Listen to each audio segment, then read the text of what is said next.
Hey everyone, so this is going to be a YouTube exclusive video on the SpongeBob Tsumura Premium Lightweight Bar.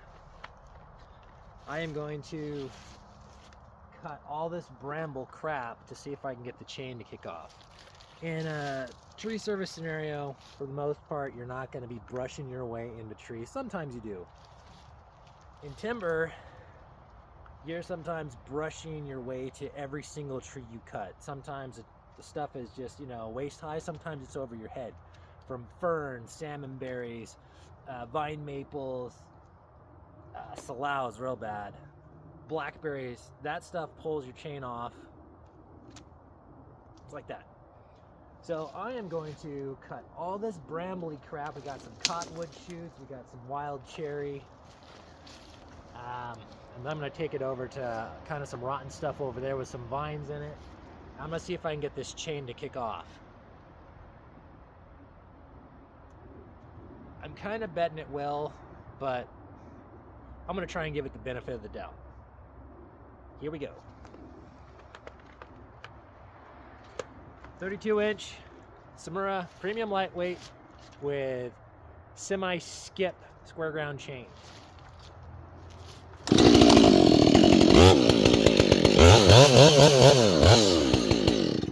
And before you PPE experts get on me, I'm wearing chainsaw chap inserts.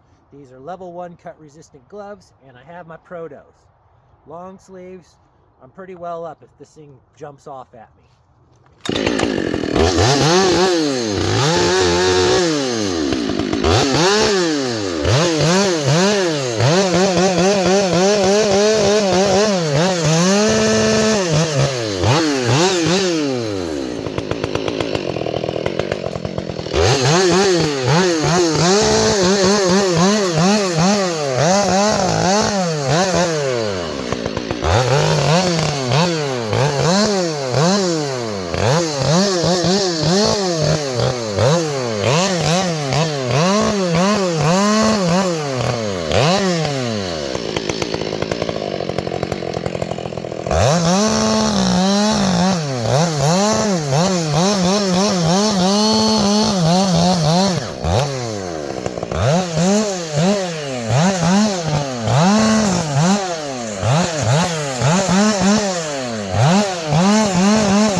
Oh, we got some sparks. It was close.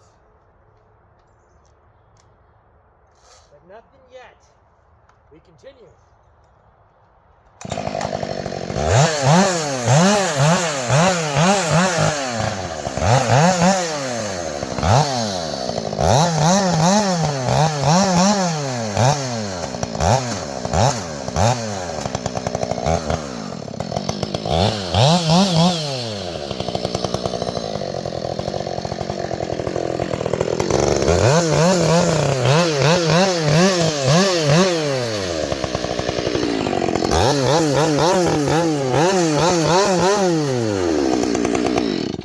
Well, it's kind of good news.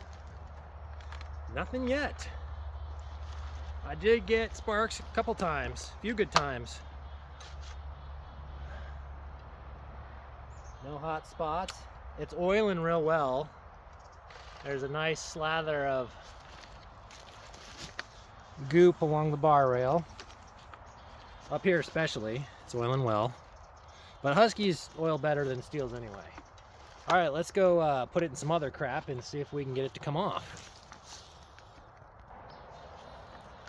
So usually your bar kicks the chain off when you're cutting through something and you get twist on it this way or this way on your bar. So if you're in a cut and you twist it, it's a good chance it'll kick. I'm gonna try that just for kicks and giggles and see if we can get it to jump. I'm gonna try and be hard on it. You'll see me slapping it like this too. That's another good way to kick your chain off. If you're throttled up and you bump something, it likes to ripple effect down the bar. So let's see what we can do.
Well,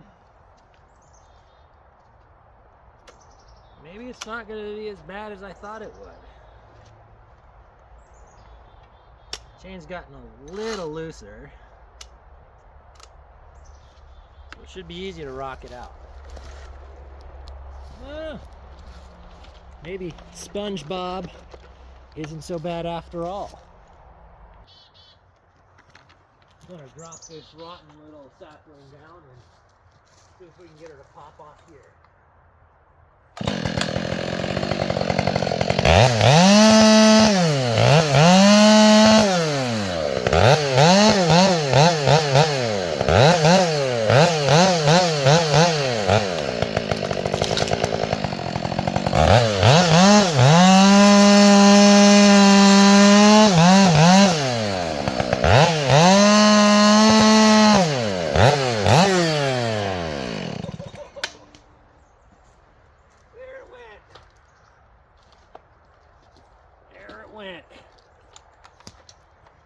So sometimes when you get a stop on your bar, you just flick it, and with throttle, it shoots the block off. Well, I did that, and let's just say it popped me pretty close to the tenders. It stopped because it caught the chain catcher, but it did come off. Launched her. And that wasn't a full squirt. If it was running 13.5 and it comes back, it'll slap you really well. So there's the first kickoff. Now let's see. Oh, it popped it all the way off the sprocket too, back here. So let's try this real quick. I'm going to get it back on the sprocket, and then I'm going to try, without loosening it, I'm going to try and bend it back on. If I were to guess, that's why Tsumura made this bar so floppy, is they like, here's where it scratched it pretty good right there, so that's where the ripple first caught and bumped it off, down in here. This is where it's the most bendy too, is right in this section. So a lot of guys don't want to spend the time to loosen their cover and put their chain back on by slacking up the adjuster. They want to be able to, now I got a burr on my chain here, so I don't know if it's going to work. I'm try and get it past the point up here. They want to bend their bar to get the chain back on, because if there's no burr on your chain, it's faster. But I have a burr on my chain, so we'll see how this goes. It's being a little stubborn getting above that sprocket. Come on, get in there. Alright, so you feed it back into your rail, you get it over the top, and you bend your bar better this way, but that's not a very good spot to do it.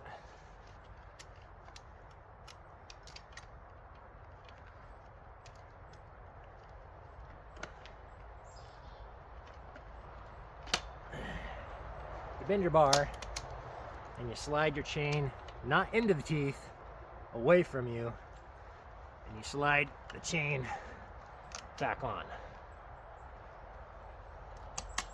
Like that. We're back in. Now there is a burr on the chain, so I have to throttle it out to wear the burr off.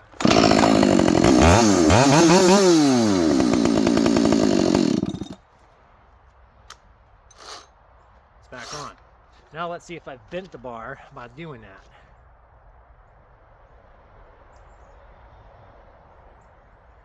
Looks okay. So yeah, if I were to guess, that's the reason why they made this bar so flexy. I've seen guys do it with a steel bar, so I don't think that that's necessary to have it this floppy. All right. Well, I think that made it on the experiment. I got old SpongeBob to pop off, but it took a while. So yeah, if you send a shockwave down the bar while under throttle, that's what did it for me. It popped it right off of there. I don't feel like I have anything else to cut up really. We've got it to kick off, and that's what I was aiming for. So hope you enjoy this video, and it will make you decide on whether you want to try one of these. I wouldn't buy another 32. I might be half tempted to try a 25, but I only have one 25-inch bar. I don't use them that much. I only have my 400 for residential stuff. A 28, I think a 28 would be okay. You know, you're back into here. Yeah, that's for now my test on the 32-inch Tsumura Premium Lightweight.